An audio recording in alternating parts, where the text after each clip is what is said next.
out. The rain started before we reached Briar Road. At first, it was only a thin tapping on the windshield. Then it became a wall of water, turning the highway into a black river. My little sister, Lily, slept in the passenger seat with her yellow raincoat pulled around her like a blanket. I kept driving because there was nowhere else to stop. Then the engine coughed, once, twice, and died. The car rolled to the side of the road, and through the rain I saw a red neon sign flickering in the dark. Briar Road Motel. Out. The sign buzzed like an insect trapped inside glass. Most of the rooms were dark. Only the office light was on. Lily woke up and whispered, "Do we have to go in there?" I wanted to say no, but the road behind us was empty. The road ahead was worse. So I grabbed our suitcase, took Lily's hand, and ran through the rain. The old man at the front desk was waiting as if he already knew we were coming. He wore a red motel uniform. His gray mustache trembled when he smiled. "One night?" he asked. "Yeah, just until the storm passes," I said. He looked at Lily, then he looked past us, toward the rooms outside. "Room 5, he said.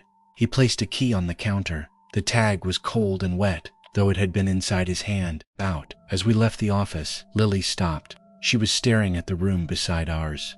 Room 6. It had boards nailed across the door. Someone had scratched words into the wood. "Do not open." The clerk noticed me reading it. "That room is closed," he said. His voice had changed, not angry, afraid. Room 5 smelled like old carpet and rainwater. There were 2 beds, 1 lamp, and a ceiling fan that turned too slowly. I locked the door. Then I checked the window. Then I checked the door again. Lily sat on the bed, listening. "Someone is crying," she said. I heard only rain, but the wall beside room 6 was cold, colder than glass. In the bathroom, the mirror was fogged over. No one had used the shower. I wiped the glass with my sleeve. For half a second, a little girl stood behind me, pale face, wet hair, blue nightgown. I turned so fast my shoulder hit the wall. No one was there. Then the faucet began to drip, 1 drop, then another. Then a soft knock came from inside the wall. Lily did not sleep that night, neither did I.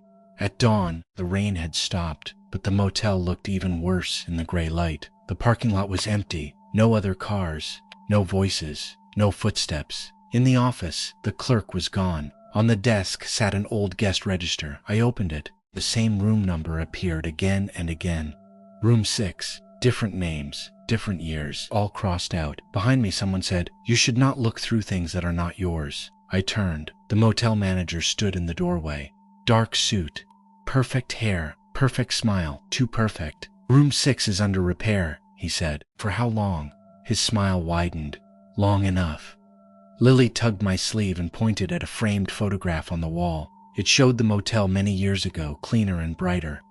In the picture, a little girl stood in the doorway of room 6, same wet hair, same blue nightgown, and behind her, in the office window, stood the manager. He had not aged at all. That evening, Lily heard crying again. This time I heard it too. It came from the wall, soft, small, almost buried under the hum of the neon sign.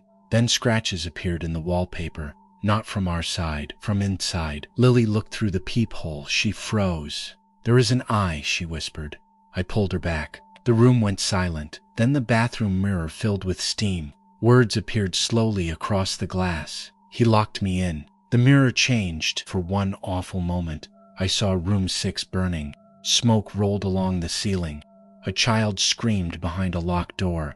Then the glass went dark. Something knocked from the wardrobe. I opened it with shaking hands. Inside was only a small wet shoe and a rusted key. I went back to the office with the key in my fist. The clerk was there now. He saw the key and went pale. "Where did you find that?" "Room 5. He looked over his shoulder before speaking. "No guest has ever stayed safely beside room 6. "What happened there?" The clerk opened his mouth. Then the manager stepped from the shadows. "Go back to your room," he said. The clerk lowered his eyes, but I saw the bulletin board behind him. Old newspaper clippings, missing notices, fire reports. One headline caught my eye. "Child vanishes after Briar Road Motel fire." Before I could read more, the manager tore the paper down. Outside, the hallway lights died. Only the red neon remained. In that red light, room 6 was no longer boarded. Its door stood open. Lily screamed from behind me. At the end of the corridor stood the little girl. She did not look angry. She looked tired. Then she pointed down, toward the basement door under the stairs. The rusted key fit the lock. When I opened the basement door, the smell of smoke rushed out. Lily held the flashlight. The beam shook across broken pipes, old mattresses, and furniture covered in mold. On one shelf, I found melted room keys, all marked with the same number, 6. Behind stacked boxes, Lily found a hatch. It opened into a narrow tunnel beneath the motel. The walls were covered in names, children's names, some scratched deeply, some unfinished. At the end of the tunnel, the little girl waited. Behind her stood the manager. But he was not smiling now. His face was empty, flat, wrong. Lily grabbed my hand. The girl pointed behind us. We ran. When we reached the hallway again, room 6 was open.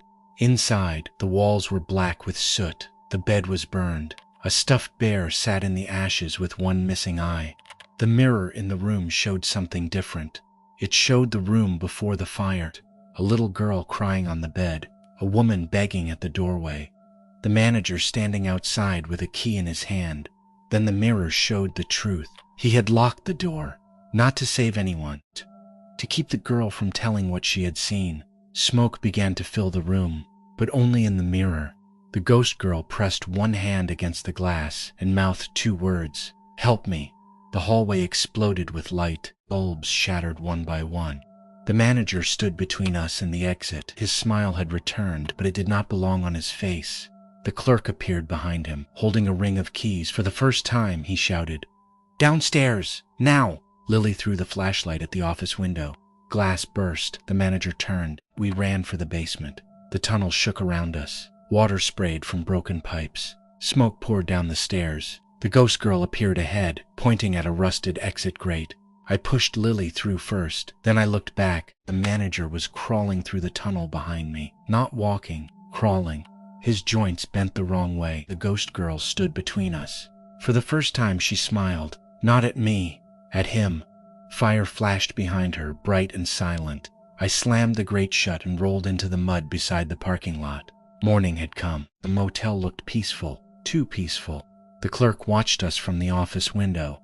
He raised one hand, then disappeared into the dark behind the glass. Room 6 was boarded again. Our car started on the first try. Lily climbed into the passenger seat and froze. On the seat beside her was the little wet shoe. I opened the glove box. The rusted key was inside. Only now, the tag did not say room 6. It said reserved. In the rearview mirror, I saw the motel hallway behind us, even though we were already on the road. The little girl stood outside room 6. She raised her hand, and behind her, in the dark doorway, the manager was smiling.